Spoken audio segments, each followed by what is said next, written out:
Buonasera e ben ritrovati con il TG Flash di New Sicilia ed eseguiti i titoli più importanti del pomeriggio. In apertura alla politica, il presidente Schifani non esclude l'ipotesi del rimpasto con cui potrebbe modificare l'attuale assetto della giunta. Cambi mirati e massima armonia nella maggioranza, ha fatto sapere il governatore, chiarendo che ogni decisione sarà ponderata.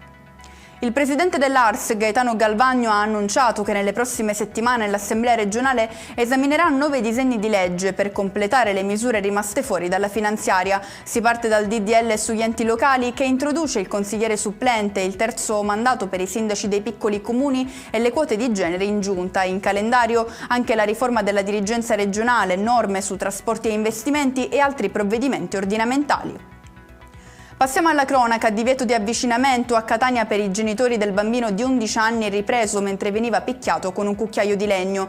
Questa è la decisione presa dal GIP dopo aver scoperto il carattere non occasionale delle percosse in famiglia. Producevano a pagamento certificati medici falsi per consentire ai richiedenti di ottenere il riconoscimento di invalidità.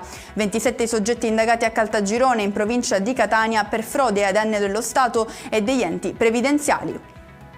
Chiudiamo con le previsioni meteo per domani. A prevalere saranno cieli per lo più sereni con nubi sparse su gran parte della regione, temperature in linea con quelle degli ultimi giorni. E con questo è tutto, prossimo appuntamento domani alle 13:30. Grazie per averci seguito, buon proseguimento di serata.